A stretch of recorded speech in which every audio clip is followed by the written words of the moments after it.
Good evening, everybody. Welcome to another episode of Coffee with Friends, where we may discuss trauma of all sorts to include all types of abuse.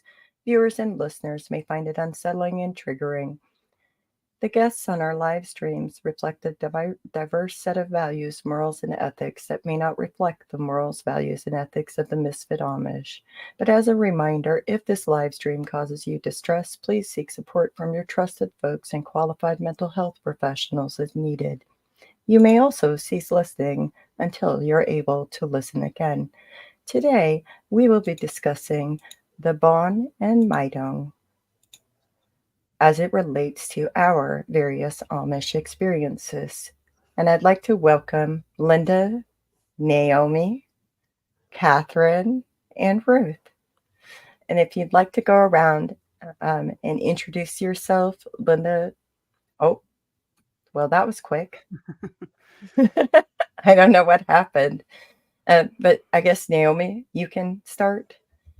Sure. Just tell us who you are, what type of Amish you were, how long you've been out, and were you formally shunned by the church?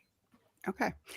So I was raised an Amish Mennonite, BT Amish, minister's daughter in central Pennsylvania, and then moved to Western Oklahoma with my family in the mid-90s. And then I left the tradition when I was 21. So I was not shunned.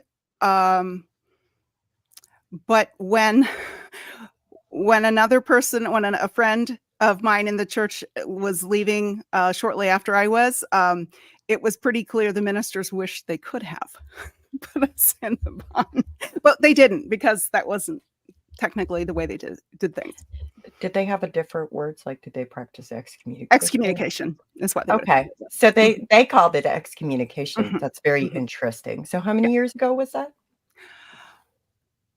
It was in the late 90s. Okay, thank Yeah. you. How about you, Ruth? So I grew up Amish. I was Amish until I was 16-ish, and then my family joined the Mennonites, and then I left the Mennonites about 3 years ago. My first experience was not actually for us, but like when my friends, and I was probably 8 or 9, when my friends' parents chose to leave, they got excommunicated. So like I was cut off from my friends. So that was my first experience. And then when my family left the Amish to join the Mennonites, my parents were excommunicated. So I was never formally excommunicated, but because my parents were, then they practiced the Meidung for our whole family. So that was when I lost most of the contact with like my aunts and uncles, the cousins that I grew up, my grandparents. So really kind of lost all extended family through that. Thank you, Ruth. That sounds like it was a lot to deal with. Yeah. I really appreciate you were here. What about you, Linda? Yeah, I was born and raised Amish, and my first time that I witnessed Bann and Meidung was within the family, an uncle being excommunicated. That's the first memory that I have of somebody actually witnessing the Bann and Meidung. And then the next one that was really very hard for me was a close friend of mine was excommunicated. Her and her whole family were excommunicated. So that's when I was forced to practice Bann and Meidung towards somebody that I did really deeply cared about. And then in 2008, I decided to leave the Amish church, and then I experienced it personally myself. Wow, that's a lot. Thank you so much for being here and being willing to talk about it. Hey, Catherine, what about you? I was born and raised Amish in Ohio. I left the Amish 3 years ago. Yeah. And yes, I am shunned. And I laugh about it too.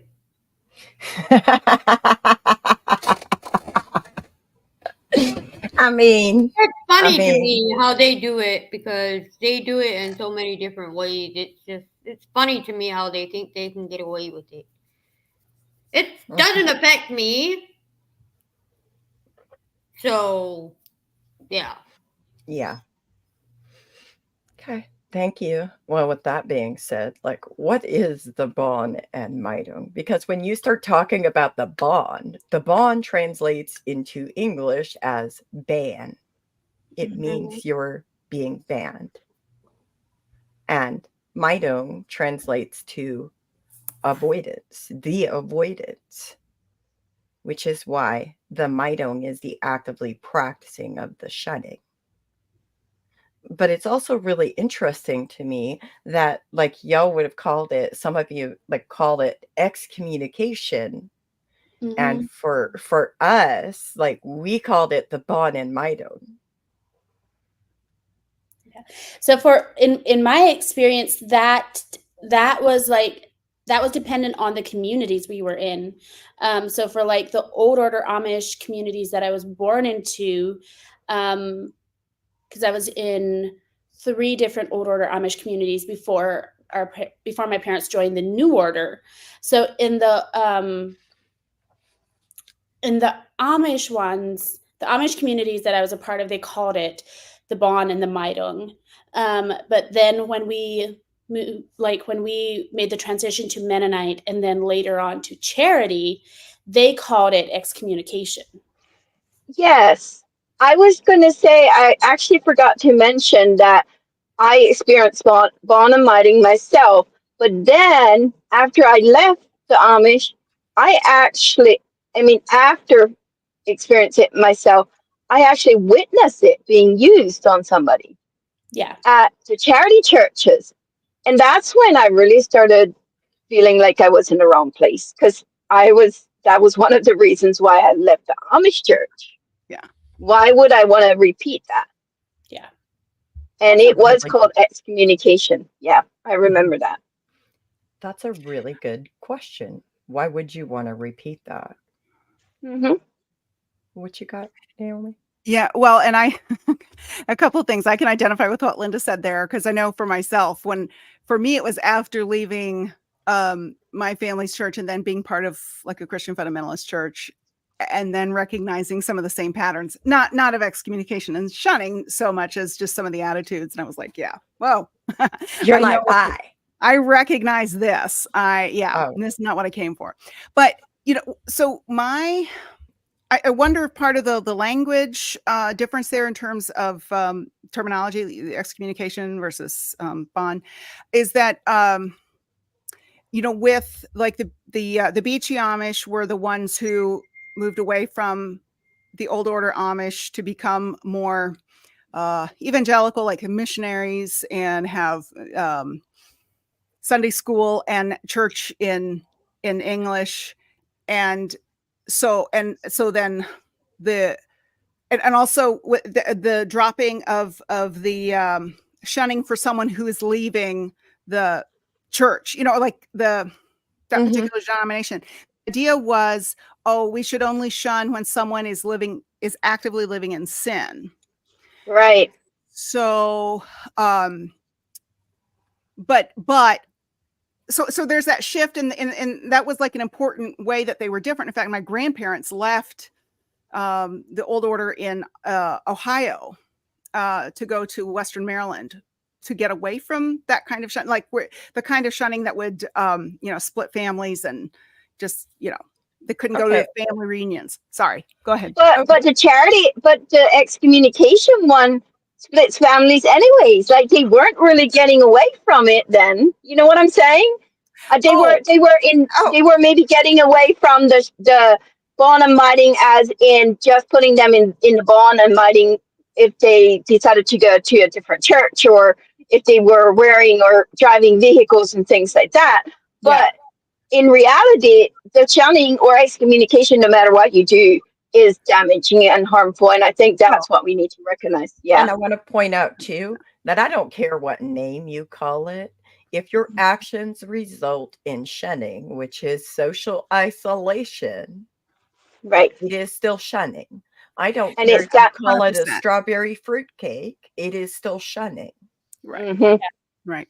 I And don't care you if you call it a you cinnamon are roll, a pumpkin spice latte. I don't care. It's Yeah. still shunning. Shunning by any other name, if it still meets the definition of shunning, is still shunning.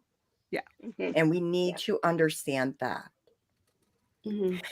Agreed. And in the church I grew up in, it did happen on occasion, but it was, the idea was like, oh, well, this is reserved for the, really egregious, really serious stuff. And I think it generally was, but even so, it was still not. Yeah, agreed. It's I still totally agree. shunning. It's still what- shunning and problematic and yeah. Yeah. And What were and you it's going to say, oh, go Linda? ahead. Sorry, Linda's No, been go ahead. trying to speak. I was going to say another interesting point is the shunning and the Bann and Meidung, shunning and excommunication. The difference. The older Amish had a book that talked about the Bann and Meidung, and I think that's where the differences come in because the charity circles and some circles outside would no longer have been using those books with that language. But in the Bible in English, they have scripture that backed their, or at least, of course, they had to have scripture that backed up their belief in excommunication. And the word excommunication was biblical. So that's why that was used. Right. Yeah. Yeah, that is very, very, very possible that could be part of why there's a difference in language there. Thank you for bringing that up. I'd like to talk about some of the consequences of shunning. Like when a person is being shunned, what were some of the consequences? Like if you were shunned, what were the consequences? You want to go, Cass? Are there consequences? Oh, you're muted. My dogs are driving me crazy, but No. yeah. The way that I experience it, a lot of people experience it in different ways. For me, I laughed about it because I had to confess so many different times in so many different ways that I laughed about it afterwards. Because I thought it was funny because the way they do it is not really the right way to do it. If that kind of explains that. It's not So, really the right way to do it. But so when you were practicing, like you were in the church, you were following the life, you were doing the right things. They put you in the bond sometimes, Mm-hmm. I was in and the then bond. I was in the bond once. you were in the For like, bond. yeah, for once. Once that was before I was married. But yeah, I was in the bond for I think 6 weeks. 6 weeks. For doing something. I can't even remember what it was, but it was You I can't got even. blamed for too much stuff and yeah. Can we just take a moment to recognize you can't even remember what it was that you got in trouble for? Nope. Like just a moment. But then when you left the church, did they put you in the bond again? Yep. And how is that different from when you were in the church? Like, has it affected any of your relationships? Well, it has affected relationships with the family. I can still communicate with them, but my side of the family I can see them, but the other side of the family I can't. They're not allowed going over there or hang on.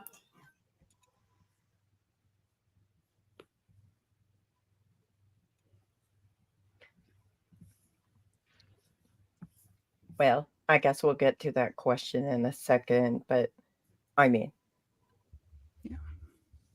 I just have to wonder if that is something like, did the Beachy Amish, did they do, like, if you got in trouble with the church, did they also have a bond status that they put you in or something like to the equivalent of that? I think it was often that if someone did something and it was like maybe a repeat offense, or it was, trying to even think. A lot of those kinds of issues would be addressed in a members meeting, so not everyone would be there. So since I was if I wasn't baptized, so I was 16, so I was kind of out of it, and I would just kind of hear little bits, pieces. But my understanding is, so it was generally, it was like a repeat offense, that then they would be put on proving, for 6 months or something like that is what it was called. And that was kind of like, it wasn't shunning, but you couldn't take communion. And then, okay. and it was like, I'm sorry. What does it tell the church about you as a person if you can't take communion when everybody else is taking communion? It's all about isolation. It's all about ostracizing. And control. Yeah, absolutely. So it was proving, but it wasn't shunning. We don't shun people. Did they say that too? I can't somehow. I kind of. No, I mean, it like was just, of course. Well, okay, and then, but then, if someone continued and said, but then they would use these big broad terms, because now I'm trying to go, okay, what exactly was happening in some of those different situations? And it was a long time ago, but also it's real fuzzy in my mind. And it's like, was it just that they didn't really want to be part of the church, or they just kind of wanted to, they had, often it was like young people, but it wasn't frequent. It wasn't frequent, but, yeah. But it was the same dynamic of ostracizing someone because they don't conform. Yeah. Mm-hmm. Yeah. Unfortunately. Public humiliation. Public humiliation. I'm telling you, I don't care if it's a lollipop, a cinnamon roll, whatever you want to call it, shunning, and you're trying to publicly humiliate somebody because you have power over them. Yeah. Period. Done. Well, that's their thing that they like doing. That's their point. They want to humiliate you till they're blue in the face. They're trying to break you down into submission. Yeah. Mm-hmm. And also it serves a twofold purpose, don't you think? When they publicly humiliate somebody like that, when you see that, what does that invoke in you? Fear. Yeah. It's a warning to everybody else. Mm-hmm. And so then when you follow the rules because you're afraid that you're going to be next up there, are you not operating entirely out of fear-based responses? Yeah. Well, and I don't know how it was for you guys, but like, especially as a kid, because I'm also thinking about the terminology, like what they would say when they would like announce it to the church, because then I can't remember exactly how they said it. Mary, it's probably similar to the churches you were in, but they would make the comment that we are now handing this person over to Satan for the destruction of their body so that their soul can be saved. And that is terrifying as a little kid. And especially when they're doing it to someone that like, someone that's like part of your family or your friends. And that makes me just want to go. Isn't that just so Christ-like? Yes. But also like, no.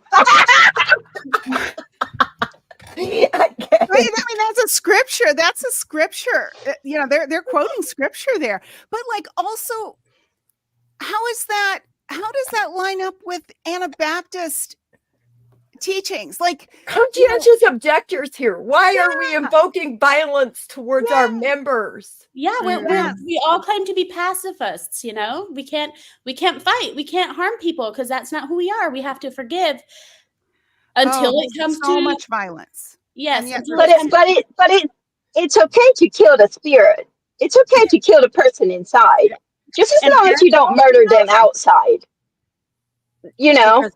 Because this is church sanctioned and holy, isn't it? Oh, and it's based on the Bible. It's based on the Bible, so it's got to be right. And if I read the Bible and I said that Well, what about the Beatitudes where, blessed are all of these people? If I said that, then what? Another thing that never made sense to me is there's no shunning in heaven. If you believe in heaven, then and there's no shunning, why are you shunning on earth? Like, that just doesn't make sense to me. I that that's a really good question, but I do want to also raise kind of like going back to how this shunning is enacted because Catherine was talking about relationships with family members, and I did want to hear more about that if Catherine wanted to talk about that. But yeah, like I was saying, I have a good relationship with my side of the family. My husband's side of the family, I just talked to his one sister and actually his two sisters and his one brother I still talk to, but the rest of the family they don't want to talk to us. They rather just sit down and write big ass long letters, 3 or 4 pages long, telling us how wrong we are for leaving. I'm just like, I am so much happier out here than I was when I was Amish. Because I always got blamed for certain things. And it's just, I got tired of it. Because I wasn't Yeah. the one doing the things wrong. Yeah. They are the ones sitting there judging that they are in the wrong. And it's just, I just got blamed for so much stuff that finally I was like, oh, I'm done. Yeah. And those letters are a real All and thing. blame it on somebody else. They always got to have somebody to pick on, don't they? Every church district. Yeah. They always have that one family, that one group. Oh, and that one person that's so much worse in that settlement than everybody else, don't they? Yeah. Well, to be honest, we had a group a little bit in our church that there were four ladies that kind of bunched together, and they were the main ones that they loved to pick fights with certain people. But after we left, I found some things out that they were saying behind our backs, and it came back to the family. My mom wasn't going to tell me about it because she said she knows how frustrated I am and she knows how much it hurts to hear those certain things. And finally, I just said, Mom, I don't want to hear it anymore. Don't bring it up. I don't need to know what they're saying. All I want is for them to think about themselves first before they start talking about somebody else that has struggles with infertility. We had marriage struggles a little bit. I had struggles with depression for years. Stuff like that. They have to look over themselves before they stop speaking about others. That's for sure. Thank you for being vulnerable with all of that. That's a lot to carry. Is it okay if I ask some questions about the infertility? Sure. Because if I understand correctly, they were talking about your infertility and almost like making you a social outcast because you were infertile. Oh, I struggled for years. I had a stillborn at 19, which that was fine. Everything went perfect. But then, after we got married, we just had miscarriages one after another. We've been married for 9 years. So it's been a struggle. It's been hard, but it's gonna take time for me to actually accept the fact that I'm not fertile enough or something. something's wrong with my body that I can't figure out. I don't know. Am I not getting enough probiotics? Am I not getting enough calcium and stuff like that, magnesium and all that? So I have started taking magnesium, zinc, and probiotics, and I have started taking vitamins. So Mhm. Maybe. I mean, you know, I really hope that you find some kind of peace with everything in life, whichever way that goes. And we're here for you. Thank you very, very much. Did you have you're welcome. anything else you wanted to add? Mm. Okay. Well, with that being said, so if I understand correctly, I'm going to ask Linda because Linda was also shunned directly. And Yes. Naomi, you were not. They wish they could have. And Ruth, you were not. Okay. So, Linda, since you were shunned, how were you affected? So for me, I was cut off completely from everybody. Uh, the circle letters stopped coming around. The writing, the newsletters and stuff that we stayed connected and communicated with each other. They stopped sending them to me. My whole family never wrote. None of them. Not.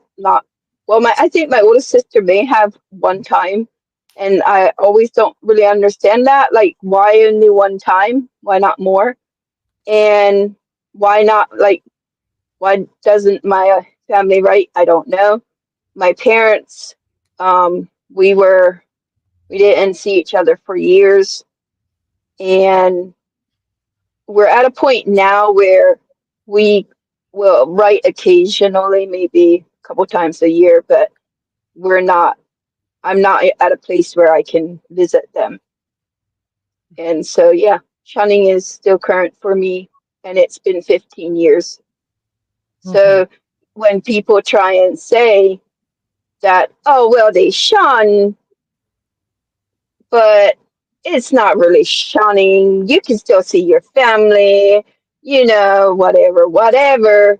That may be true for some, but there's some of us that is not true, and it never lets up, no matter what we do. Like, it doesn't matter. I can't do anything right to even, the only thing I can do right in their mind is join back into the church, you know.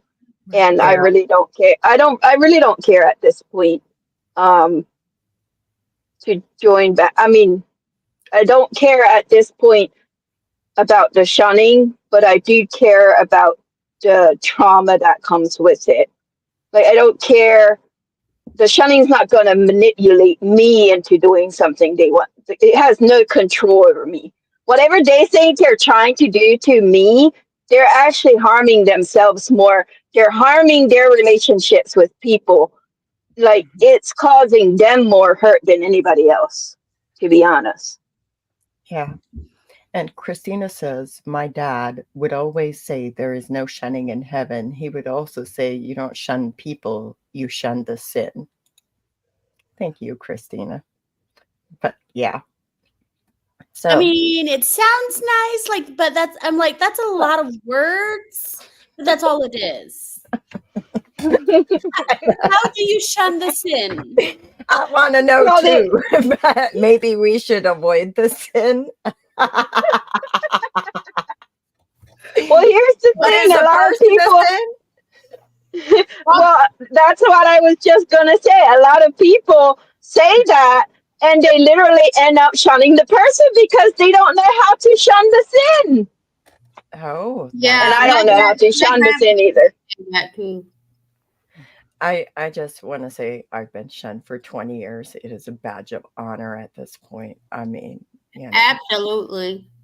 However, there are consequences that I personally have experienced. Like every time that I go fill out paperwork, I'm, not a 20-year-old anymore, obviously, because I've been shunned 20 years, right? But Like when I go out and fill out paperwork, and for example, if you start talking about end of life paperwork, life insurance paperwork, or even if you have a 401k, you're lucky enough to have something like that, or a retirement plan or savings account, you have to fill out, designate beneficiaries and designate executors of this. Who am I supposed to put down? Furthermore, if you have minor children and you have nobody, Yeah. who should you put down? Yep. And I would also like to say that I wasn't shunned formally while I was still practicing. But when I escaped, I escaped, I reported the abuse, and they broke their own rules to put me into bond. Because the process kind of went like this for us. It was somebody had a misdeed, and either the ministry, which includes the bishop, the ministers, and the deacon for us, either the ministry would decide it was a problem, or somebody would even go to the ministry and say, they had to go. How do you translate that? Say it again. Verklagt. Verklagt. Oh, Yeah, complain? where Was they're it like, complain? yeah, it's complaining. I Okay. thought. So Yeah. they would be complaining to the ministry about you. Yeah. And that could even be somebody from outside the church, by the way. So all of the dominant culture people that find it funny to go report Or on think it's a vacation. or, if you think it's just a slap on the wrist or whatever, I want you to hear this. It's funny how y'all can interfere when you think I'm listening to the radio or I'm watching TV, and I'm not supposed to do that. But when you think children are being SA'd, you don't give a flying F about it. What does that say about you? Maybe you should check your privilege right about now, because it must take some kind of privilege to live in that world. And I don't live there. I've never lived there. I've never had the luxury of pretending that is how I can conduct myself. But anyways, the ministry would then, the bishop would be the ultimate deciding factor, but they would then decide.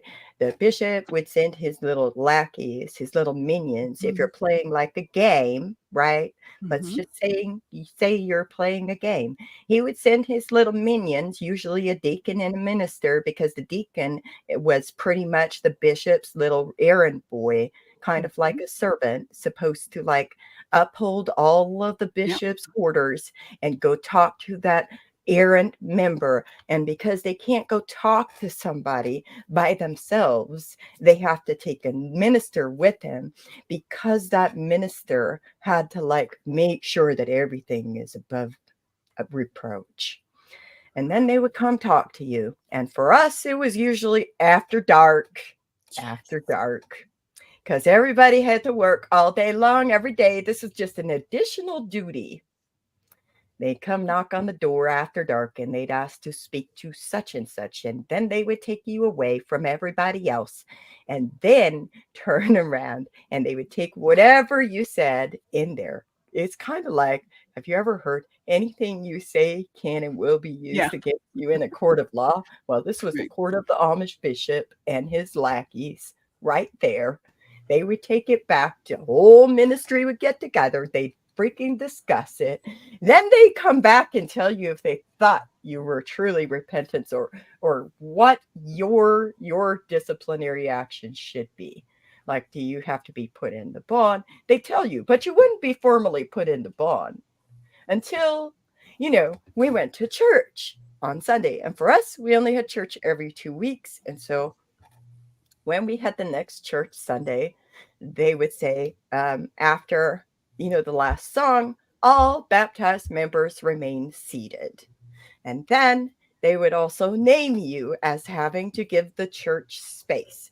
So when all the children went out, you went out too as a member in trouble, because that wasn't putting you on the spotlight as being in trouble with the church at all. And then The bishop would tell the church what your sin was, and then the church would take a vote. Now, here's the thing. Is it really a vote? If members vote yes out of fear, they might be next on the chopping block. Yeah. Otherwise, that can lead to church splits, which we all know all about. Oh, yeah. Peachy Amish over here. Anyways.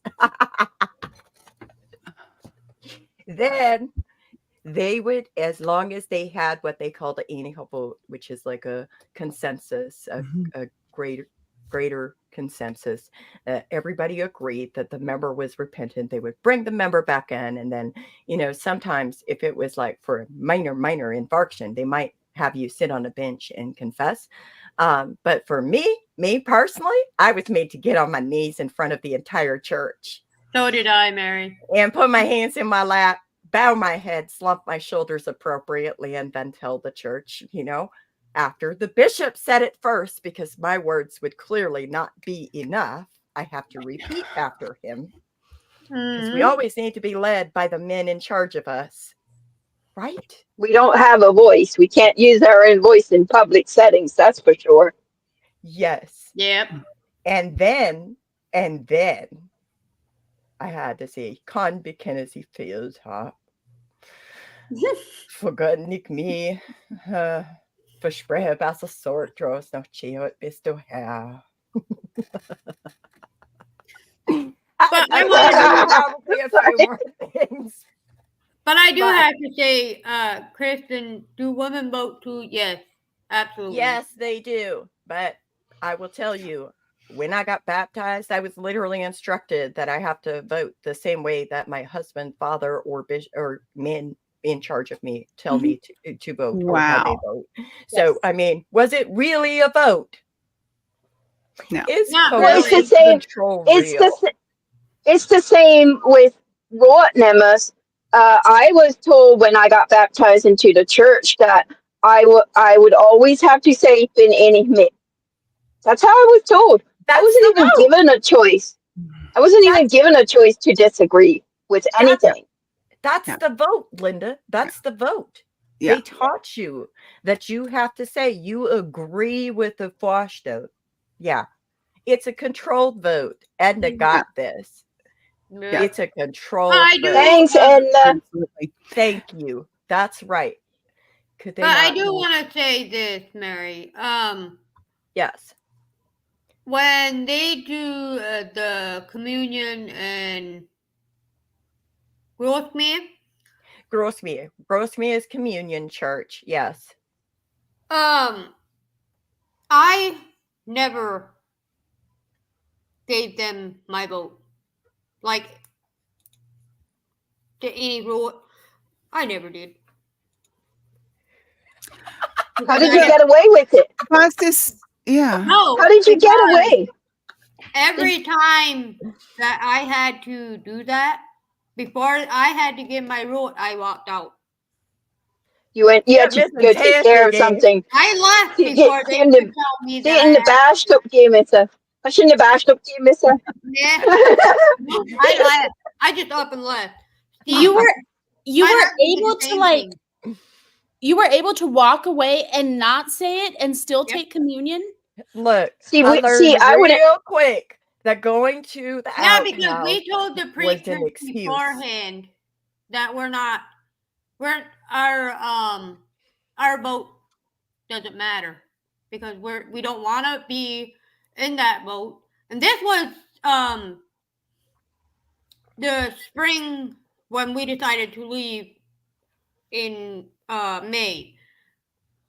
We told them we'll come to church, we'll come to communion, but we're not going to give our vote because we're going to be shoved in if they don't need our vote. So yeah, not even a week later, we left, and I felt so good about myself when I did that. I was so proud of myself. I was like, "Oh yay! I don't have to give my vote. I can go do what I want to do, and this is how it's gonna work." Yeah. Yeah. Kristen wants to know, does women voting serve an appearance purpose? Like, see, everyone who agrees, Yep. we are fair to Mhm. women, but give no actual autonomy. Oh, Kristen, I could just give you the biggest hug. That is the That's it. point. Yes. Yep. Because that voting is all by raise of hand. It's not like secret ballot. It's all raise of hand. So yeah, it's all performance. Mhm. And yeah, and here's the interesting thing, Mary. You describing the whole thing with the deacon and the ministers and that whole process. That's what I grew up with. That happened all the like that totally carried over. Oh, I guess they didn't stray very far after all, did they? No. Nope. But it's also indicative, like I always say, the beachy Amish, like they're like a subculture of Amish and Yeah. Mennonite church. Oh yeah, for They're sure. not like exactly the same, but there are similarities, and that's Yeah. why I have to say that, because there are some things so vastly different, and others are just like, oh my God, no, that's not the Yeah. way, you know? Mhm. Right. Um, And I think another kind of layer here. I mean, like, so my dad was a deacon. And so growing up. And he got tasked with a lot of that. Here you go get on this. But it was often like in-laws. Like, and so like they would create, I mean, in retrospect now, like it was creating all kinds of strained relationships, or at least putting relationships at risk between other family members. Like when I think back now to all the way those, it just the relation, it was so tight, and all this. and And so when these ministers are doing this, it's often layered with family dynamics. Mhm. Oh yeah. mhm. Yeah. Well, they take other people's information off of them, but they don't take yours. So they rather shun you instead of the other person. They don't, yeah, because they Yeah. don't believe that you're telling the truth, Cass. Right. They've decided, the ministry gets to decide who is telling the truth, which goes back to kind of like that thing. There's still more I gotta say about this, because we gotta continue along this pathway so we can complete the live stream in an hour and kind of cover all the topics we want to talk about, right? Like, I'm not trying to, maybe we need to have another panel discussion about it. But one of the other things is like watching people get shunned. If somebody in our family was shunned, if they were put in the bond by the church, like they would be seated at a table in a separate room for all 3 meals of the day. If they went to church, like they were seated at a separate table. They were not allowed to eat from the same bowls as the rest of the family or even the church community. And then another point is nobody was supposed to take anything from their hand, and they weren't supposed to take any money from them. And they also would not be supposed to engage in any dialogue outside of advising the member who is being disciplined by the church to be repentant. And again, the ministry had ultimate control of when they decided that the person was repentant and bring it back to the church for a quote sham vote. You can quote me on that. It was a sham vote. Mhm. So when you think about that, did it affect, like, if what Naomi was just saying, and Catherine and Ruth and Linda, like, y'all are talking about this very openly, and I really appreciate that. But if you saw or witnessed, like, maybe you weren't indirectly shunned, but if your loved ones were affected by this kind of like separating a person out, and kind of like, how a narcissistic abuser will separate and isolate his victims, or her, they will isolate the victim from their family. Like, that's kind of how these church dynamics are sounding right now. Yeah. Yep. Yep. And Yeah. then were you affected by that? Because like for me, I didn't understand that. I was like, what? Like, I had an uncle who left the church when I was fairly young, who, like, he took like my first cousins with him, and like the way they talked about them, it was awful. Mhm. Mhm. Mhm. Yeah. And like it really created this, like, I don't understand. I'm a child. Like, why should I be afraid of them just because they wear different clothes? Yeah. Right. Mhm. And isn't Well, I have I know of a situation that might be relevant here. But I'll save that till after others have talked about their personal experiences with it. But I think it's so interesting how that dynamic you just described, Mary, is it creates this distrust between people who leave and people who are maybe thinking about leaving. And then it's like when you are thinking about leaving, you go, but I'm not like them. I'm not like them. I'm going to do it right. And of course, then you find out like, well, nobody can. We're all in the same. We're all in the same We're all boat, in the whether same we boat. recognize it or But not. But isn't there like a ton It of creates. distrust? Well, Yeah. yes, it creates all this distrust, but it also does this thing where it creates this us versus them mentality. And that's Right. what's objectively being engaged in that moment. And so like it creates distrust. Like, I wouldn't be able to trust them necessarily. I would be afraid of them rather than reaching out to them for support or assistance or, Yes. like I Right. wouldn't have the ability to see past that without dismantling that notion that just because somebody wears dominant culture clothing, they are automatically harmful. And we don't know if there's any hope for their soul. Right. Yeah. Because But I guess what I'm saying is like, yes, I totally agree with that. But I guess I'm talking about when even after, I'll talk about it in terms of my own experience, that I found like even after I left, there were people who had left before me that I still kind of held in suspicion a little bit. And I think it was like that. you held them in suspicion, like you looked at them as if like, well, you just don't know if they're a good person. Yeah. You just don't know Right. that they're Right, trustworthy. because their You don't know reputation that was they're damaged. kind. You Exactly. don't know. Yes. You don't Yes. know that they even, have any kind of compassion and empathy, or could even be capable of doing anything good or right in the world because. Right.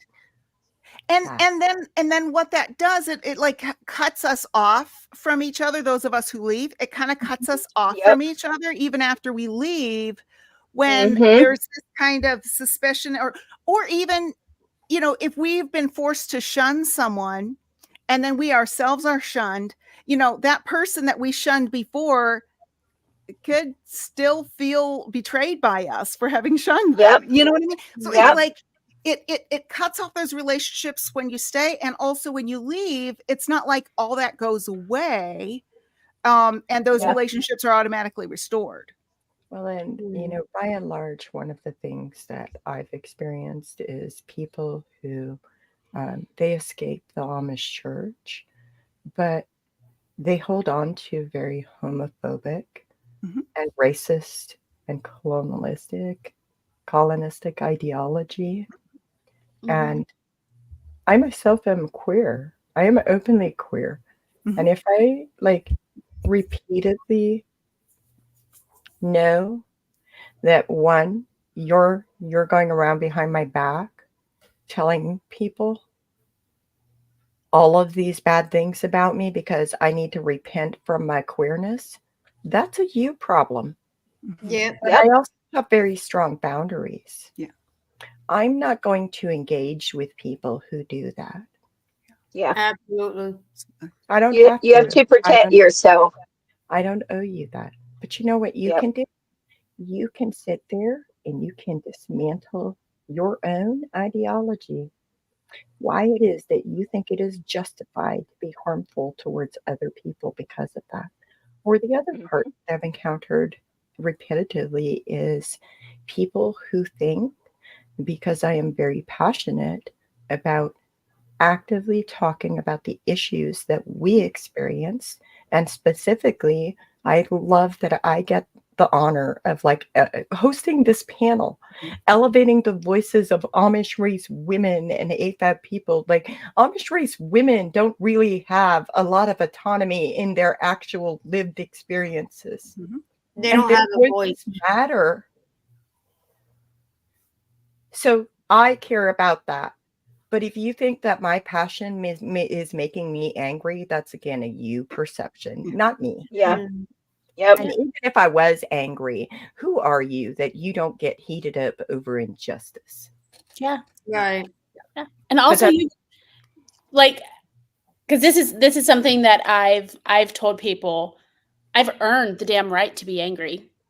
I've earned the damn right to be sad. Like, you don't get to tell me that I can't be feeling these. I've earned the rights. Right. For once in your life, sit down and listen to my anger.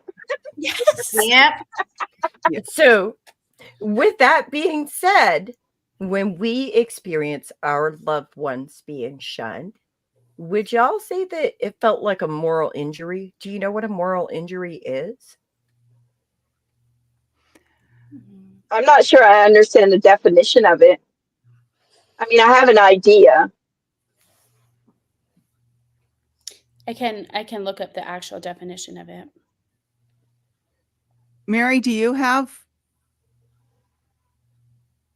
it? I mean, I've Yes, heard I the term. do. Hold on. Okay. I'll give it to Okay. you. So, like, according to Disabled American Veterans, a moral injury is when one feels they have violated their conscience or moral compass when they take part in, witness, or fail to prevent an act that disobeys their own moral values or personal principles. And what is that? When you are asked to legitimately not engage in the actions that tell your loved ones that you love them as part of the community of origin or the family of origin that you belong to. Yep. Okay, I get it. That makes a lot of sense.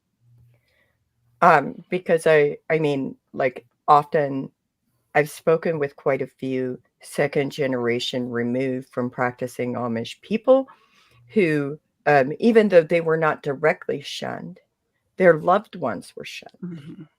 Mhm. Mhm. Or even some people's children, when they escape and they are put in the bond, their family members may write them out of their family book. And if you don't know what the family book is, hey, look, guess what? I got one right here. This is my family book. It goes all the way back to who came off the boat? Jacob. Hold up. Jacob Byler. And Anyway, it wasn't the Pilgrims, was it? no, it was Jacob Byler. It was Jacob Byler. So anyway, so my point is there can even be long-term repercussions there from being shunned. Because the other part is what happens to those connections that your children or your future generations would have with their Amish relatives were you not being shunned. Yes. Yeah. And Well, then go ahead. Go ahead. I was just going to say, like, and I feel like this is kind of referencing back to Naomi, what Naomi said earlier is like how Amish claim to be all about the family unit, right? But will, without a second thought, do their best to try to tear up family units with the shunning to control the narrative. Because my mom, bless her, unfortunately, we don't have much contact. And that was a really, really difficult decision. But she is one of the most, like, after years of therapy, I can see how she is a victim of the culture. Mm-hmm. And she was the bishop's daughter. So when my dad decided to leave, she had to choose between her father, which was the bishop, or her husband. And so her entire life, she has been taught that basically her salvation is being a good, submissive wife. But now she's getting these letters that are telling her that she's going to hell, but also telling her that, like, I remember as a kid reading this letter from my grandparents and like her sisters telling her that if she comes, like, she can bring the kids back and they'll give us a house and they'll take care of us, like advocating for my mom to leave my dad to, like, make a point. Yeah. But yet she's supposed to be submissive to her husband, right? And Yeah. submissive in this Wow. case equates to obedience, does it not? So how is she supposed to have a hope of making it into heaven if she disobeys him and goes off like that? It's crazy. Ooh, It's always a new version of the rules when you need it. we just make it up. Is that what you're saying? Yep, pretty much. Well, and I think, Yeah. you know, I think often my hunch is that often what made the decision about who was going to get in trouble for what or not, because I know about things that happened to like respected people in the community that was completely brushed under the rug and never addressed. But if somebody else did that, then that was grounds for serious action in the church. And it seems it kind of came down to who was going to make the community look good or not. You know, like if word gets out that this respected person in the community did this, okay, so let's pretend it didn't happen. But if it's someone who's lower on in the hierarchy, well, then they'll make us look bad, so we will make an example of them. It's that ladder. It's that ladder. It's that ladder. They're just on the lower rung of the ladder. They don't have any of that privilege. And then they will make an example of them. Yeah. Yes. But nobody knows, nobody finds out about the stuff that the respected people do. They're doing stuff too. Because the rules get applied differently based on where you fall on that ladder. Yeah. Just like when the minister's son is drinking until he falls out the buggy because he's so drunk, and somebody else's kid does that, or it's the deacon's son, or it's the bishop's son, or oh, I got a good one, when the bishop's daughter has premarital sex. Ooh. Oops. I just broke so many rules. Hey, you might as well let it out, Mary. But anyway, so like that rule is going to be applied entirely different if it's somebody else's kid, because that ladder, the bishop's up here and their children are down here. And then the other part is when you have the men versus women rules applied differently. Yep. Totally. Have you ever seen anybody have an example of that? Like if a man does something versus if a woman does something, how are the rules applied? Absolutely, I have seen it. I just have a question.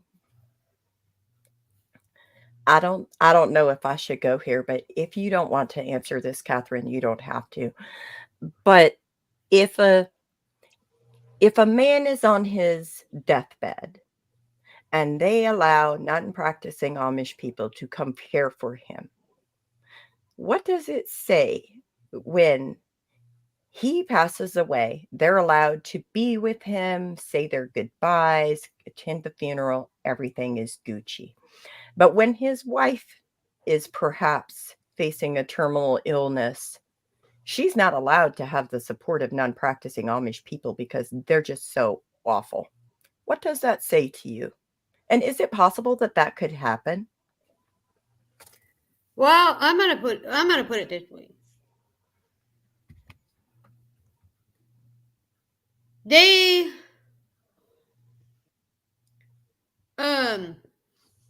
for me, because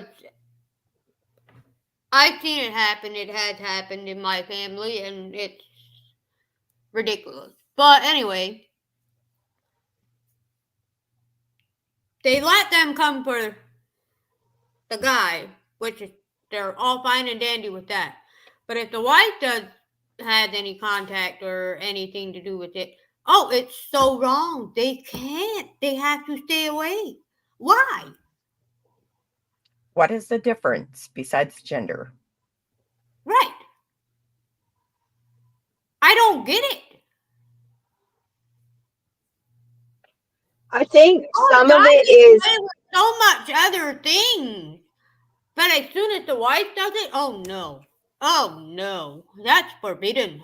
You're not allowed to do that. I think some of it is, once again, control. The men, for some reason, have a lot more control in the community. and are respected. Like the men are almost like catered to in every way Yep. possible. So if the guy wanted that, then the guy got that. But Yep. then when it comes to him passing on and the wife is left behind, the church has control. So then the church does whatever the fuck they want. I'm sorry, excuse my language. They do whatever they want with women. Really. When like women are so unprotected if they don't have a husband, It's to because be the honest. women don't have a voice, Linda. Oh, Yeah. well, Yep. or that they don't listen to the women's voice, right? Women have voices. Yeah, but I they're- mean, they have a voice, but they won't listen. Yeah. But I Yeah. was silenced so many times just before I left. It's crazy. That's why I left. Yeah. Like, I'm Yeah. like, you know what? You know Same. what? I'm taking my control back. I'm leaving the church. That's what I went with. Yeah. Oh, I didn't even tell people why we left. Because it's none of their No, business. no, I didn't really go around telling people that. That was my attitude. Yeah. I remember thinking that, like, when I saw what was happening, things around me, and how much they were trying to control me, I was like, you know what? I'm taking my control back. I'm Absolutely. leaving. I'm leaving you all. Well, then I Yeah. want to Peace. find out. Peace. Well, Mary knows a little bit Yeah. of my story, of why I left. I'm just gonna put it this way: my cousin and her family have been through some rough times the last 3 years. Not only they had to go to a facility, which I told them no in the first place. They should have listened. She told me afterwards they should have listened to me. They had their kids taken away for 3 years. They're just now getting their custody back. They're going through the court system, fighting with everything that they have towards the people that have done this to them, that have told them why they have to go. And the reason that they gave them was not the reason that they told them that they're going to go, that they have to go. And they had to, their lawyer and counselor have worked together. Their counselor had told the lawyer it's time to shut certain people off in the family. They got restraining orders on all the church members that were in that church. Plus, on top of that, Wow. yes, the bishop too. The ministry, the support group.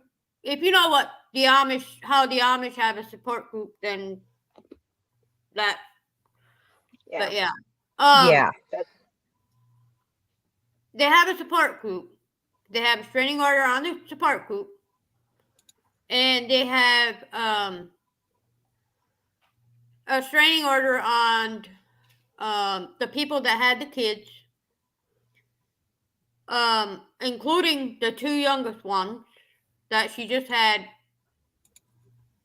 about a year and a half, or a year ago. And then she just had another one. They tried to take that one away, and she said, "Oh, hell no, you ain't doing that. You have a restraining order on you. If you don't respect the restraining order and give the kids back through the court, all of you have consequences to suffer." Send them all to jail. Damn. Yep. And I found out a couple weeks ago that my cousin is not the only one that had restraining orders against the bishop. There are 4 or 5 different families in that church that have restraining orders on him. If he violates any one of those, he could be in jail tomorrow. How the tides have turned. I hope they do that more and more and more because it needs to be done a lot more than it is being done. I hope lawyers start stepping up. See, that was another thing I was going to point out when Mary said about the church being the Amish courtroom. Well, the thing that's lacking in the church is the defendant doesn't, the person that is being punished or accused cannot have a lawyer. Oh yeah. That's what's wrong in the Amish church. Oh, my cousin So had they a lawyer, can't. and a damn No, good one. I mean like on a Sunday at the church. You can't have like your own personal lawyer there trying to reason with people.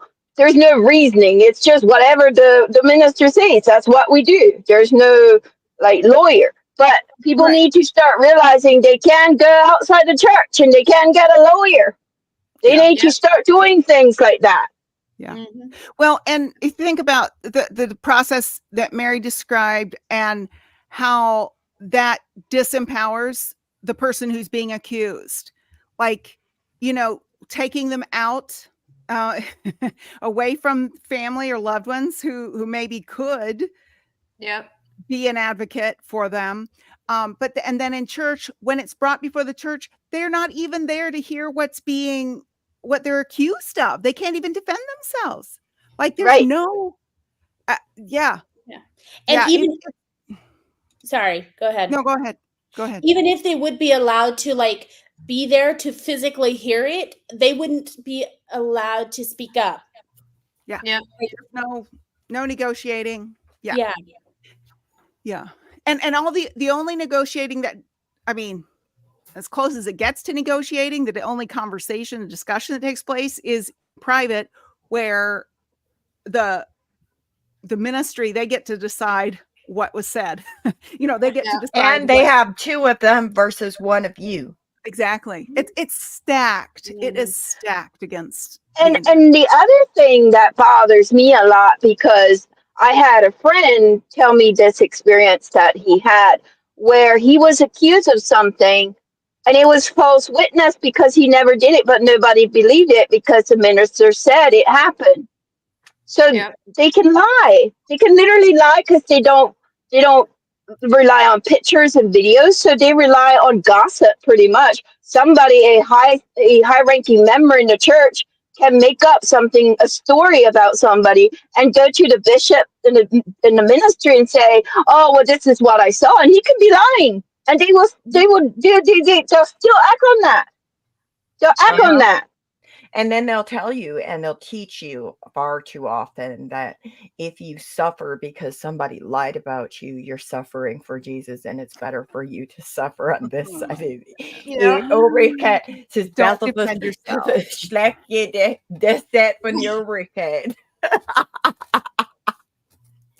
You don't want to go to eternity, and then not make it to heaven because you were awfully unforgiving about this person who lied about you and you were bitter about them making you suffer. And like Edna says, no one would believe them even if they could speak up. And that, unfortunately, is the sad truth.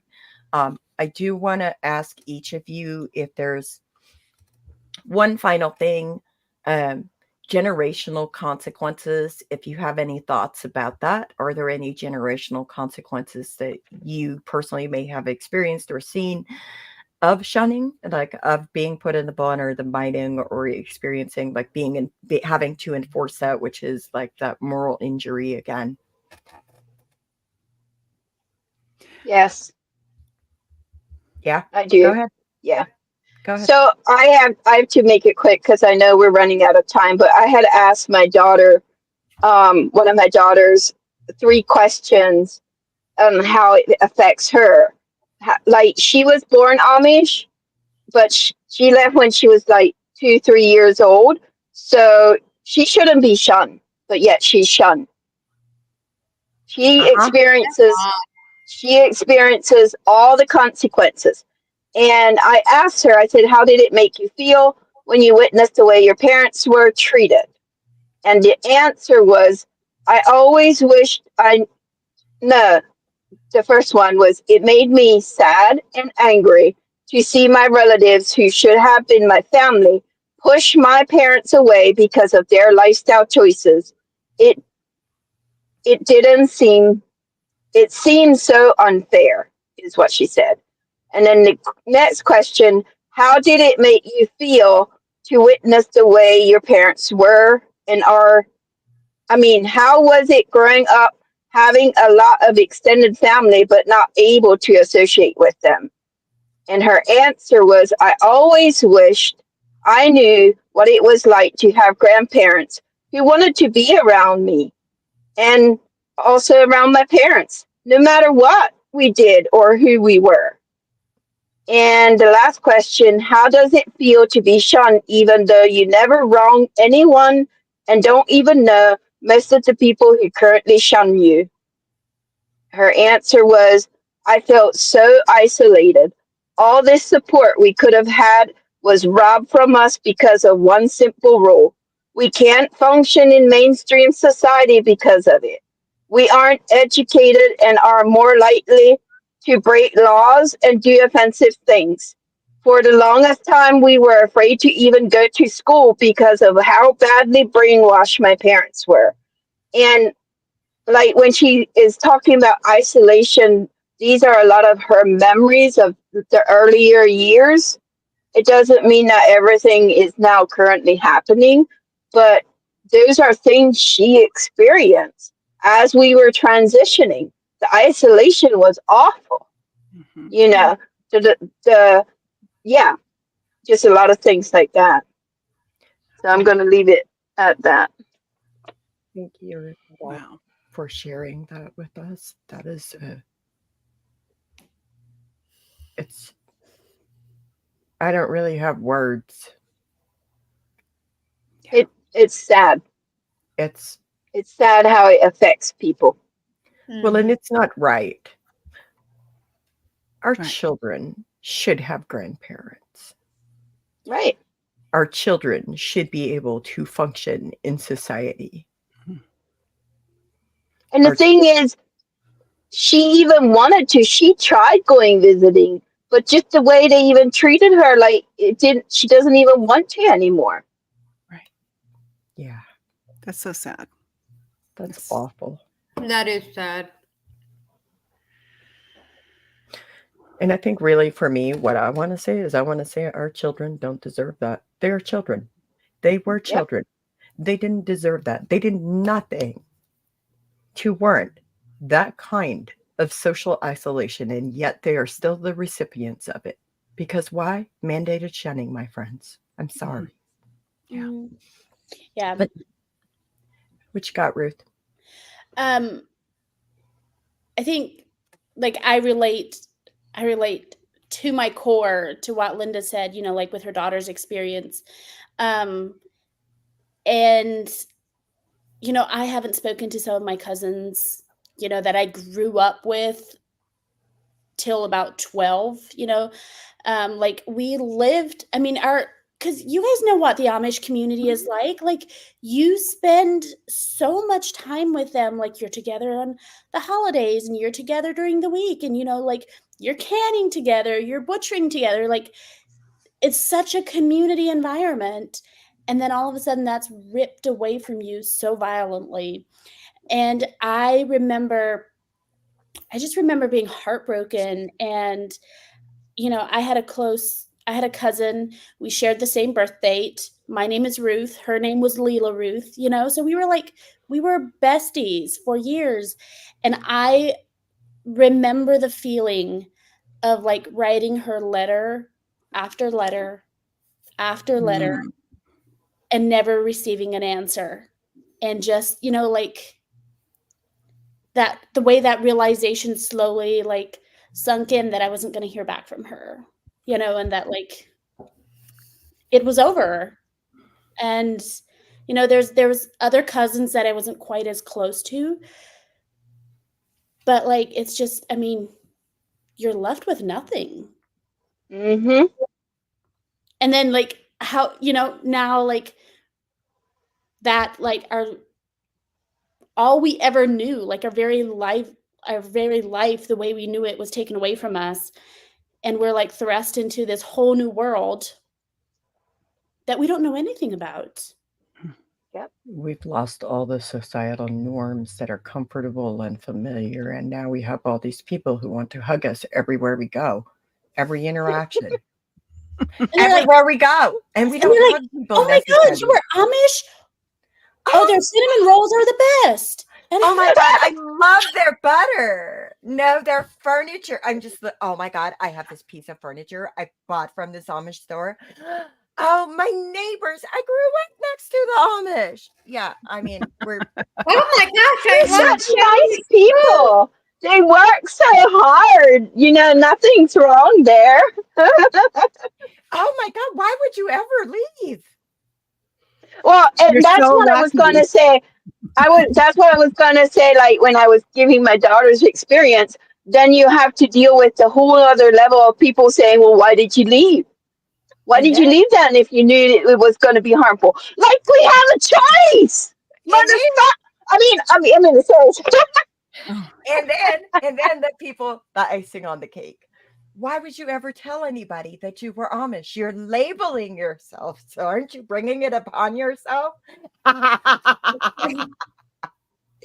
sorry, do you Mary. want me to explain my societal and cultural norms that I literally have because I grew up that way? or the way they feel just like entitled to ask the most ridiculous, intrusive questions that you would never ask of a normal Here's my person. favorite. What do Amish women wear under the dresses? I had someone literally, she comes running up to me. She's like, oh my God, I heard you grew up Amish. What do Amish women wear to have sex? Oh my God. What everybody else wears. Jeez. I was like, Or maybe nothing. Oh, maybe nothing. same analogy. Maybe it's none of your business. Maybe it's none yet. You know, like maybe those are private questions and we don't have to answer your questions. Oh, Maybe. and she goes on to say that she drove over an hour to find an Amish community and to drive around looking at their clotheslines. And my then goodness. My God. And then she got offended because I didn't want to talk to her. That's gross. Oh man. So gross. And I was so upset. I was Mhm. like, Well, why do you think my clothesline was at the back of the house so nobody could see it? I was Why like, do you think I use a dryer now? Why do you think I use a dryer now? Linda, that's not demur. Using a dryer, not demur. You win the internet today. no, hanging your underwear between the towels and the sheets, very mindful. Very mindful. Touche. I feel a little personally offended by that description of hanging out your laundry because, you know, you also have to make sure that there was like specific things hung on the ends of the lines when you did that so you could hide your underwears. Yes. Yeah. I never hid mine. I didn't know we were supposed to. Linda, was för det ju för wash du? I vet inte, för de har sin i första jag menar Christmas delight. Steve? God forbid people see them. Yes. You had to hang them in the middle. She was stocking clotheslines. Yeah, because, you know. Absolutely, Edna. 100%. Absolutely. But anyways, we should probably bring this to a close. And I just want to give everybody the opportunity to say some parting words. Like if anybody listening to this has experienced shunning, is experiencing shunning, or, you know, is part of a group that is requiring them or mandating them to shun somebody because there is a fear of escaping, what would you say to them, Naomi? I think in especially in light of the podcast that I co-host, Uncovered Life Beyond, so many of us who come out of these backgrounds have experienced educational neglect. Like we've not had the opportunities that we should have had, that we deserve to have. And I just want to say to anyone who that loss. I know that loss, but also please know that it's because someone kept those opportunities from you. There's nothing about you that makes you any less capable or any less intelligent or any less deserving of education or whatever it is that you want to pursue, and you don't need anyone's permission to do it. Yes. Thank you so much. What That is about you, powerful. Ruth? Gosh, I still kind of laser focused in on what she just said because that was amazing. It is. I think what I would like to say to the women that are leaving is don't let people treat you like a zoo animal.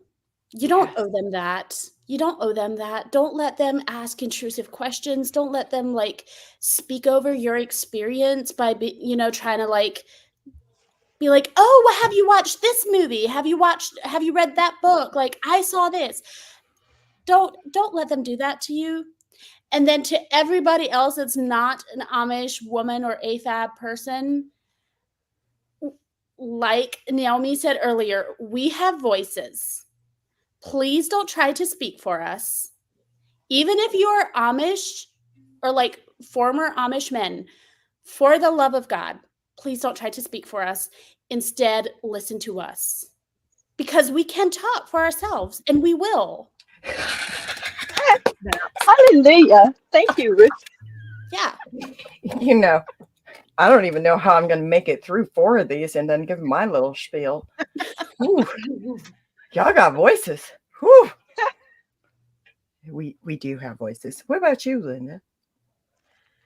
I want to speak to the Amish that are still Amish. Stand up. Use your voices. Fight from within. Because there's only so much that we can do on the outside. We can do a lot, but you can do a lot in the inside too. Like, stand up, get lawyers, fight things. Don't let them take your children away. Don't let them lock you up in mental health facilities. Don't. You're violating your human rights. It's not right. It's wrong. You have rights. The church never has that much power over you. Never should have that much power over you. You don't have to have support groups. You don't have to have people following you around and watching every move you do just to make sure that you're dressing right and things like that. You don't have to do those things. Stand up and fight.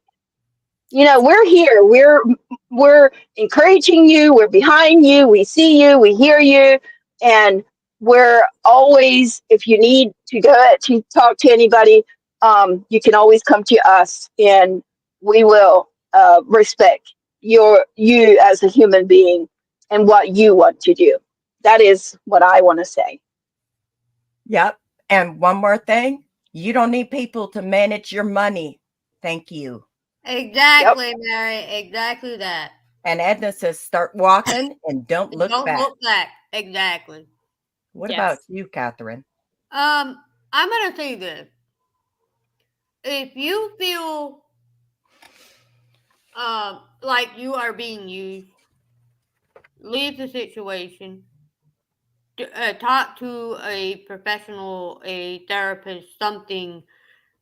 Find your way out and keep going down that path, because it's not fun being in the situation that you are in, from my perspective. Because when you have somebody talking behind your back, you have people that are trying to control you in every way, shape, form, however it is, turn your backs and walk away from it, because it's going to hurt you more if you stay there and not get away from that situation. But also, from my perspective, I had when I started actually seeing things happening around me that actually offended me in a certain way, hurt my feelings, I had to put my feelings inside and say, okay, it's enough. Enough is enough. You gotta walk away. Just let it go. Just go wherever you want to go. or go where you need to go and, find that person that has helped you out in a certain way and just take it as far as you can go to get out. Because in the end, you're going to be a lot more happier. You're going to be a lot more respectful to people. You're going to start using your own voice. Just speak it out. Just let it be known, because that's all we can do. We don't need somebody to talk for us. Yeah. The way that they do. Yeah. Yeah. And not only that, but Catherine brings up a really good point, and that is that you are allowed to set boundaries. If you are listening to this and you're experiencing any of these aspects of shunning, I want you to know, like, you cannot perhaps change how other people will believe and what they will respond to. But you know what you Yeah. can do, what Catherine was pointing out, you can walk away. You can do what Linda was pointing out. You can also fight back. You can raise awareness. You can introduce conversations that need to be had that maybe perhaps provoke critical thinking about the actual situation. And why are we pretending that isolating people socially is love? Is that really love, or is it more No. transactional in nature? Is it like, as long as you do this thing, then, you are loved, you are worthy, you are whole? I'm here to tell you that I believe in more humanist principles, which is that every person is equally good and equally bad. And But I also want to add, Mary, before yes, I forget it. But when you set your boundaries, set them the way you want your boundaries to be. Don't let other Right. people set your boundaries, because it's not gonna go the way you planned or the yep, way you wanted it to. For a lot of people, for my own sake, I had to set my own boundaries with certain people within my community, because if I didn't and they crossed over that line, I felt like I was being punished for no reason. mm-hmm. Yeah. And I don't like when people talk for me. I don't like when people say certain things about me, because that's not who I am. Right. Mm-hmm. And ultimately, with those boundaries, again, boundaries are supposed to allow you to connect with people in meaningful ways that are safe for both of you. They're not just something that, is like you're controlling the other person, because I've heard Right. people say that. When I set a boundary of, like, I will not engage with people who are trash talking me behind my back, and I always find out about it. It's pretty funny. When I set that boundary, my boundary is that I'm going to disengage. I'm not controlling what they do. They can do whatever they want to. They can continue talking about me. If they want to talk about my tone of voice right here, right now, have at it. Be my guest. But that's not the point. The point is I can walk away from that. I control Yeah. myself. I can disengage from that conversation. I can disengage from that person. I can disengage from continuously being judged or told all of these negative things that are really detrimental to one's health. Right. Because the other part is that trauma affects you in so many ways, and each and every single person is, you are worthy of human rights, and human rights says that you deserve food, shelter, safety. Hold up, what is safety? Safety, physical safety. You deserve privacy. You deserve the right to live a meaningful life. You deserve the right to choose what religion, or if you even want to be part of a religion. You are worthy of that right. And I just want you to think about what it is that brings you joy and peace and fulfillment in life. And I want you to work towards that, because you are worthy. Even if you might not believe it, I believe it. And I want to thank everybody on this panel for coming on and having this conversation. I really appreciate it. It is an honor to be here. Thank you, everybody, for listening and commenting. And I mean,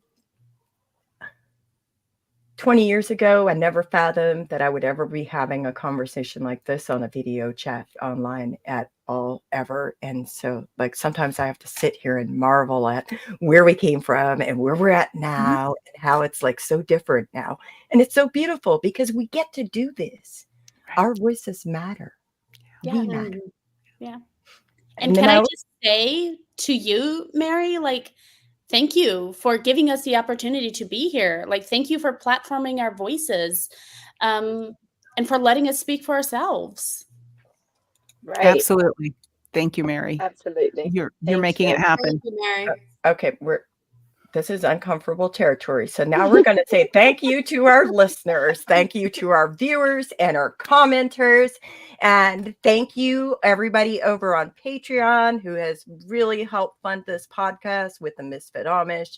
Art is, of course, as always, by BJK. And until next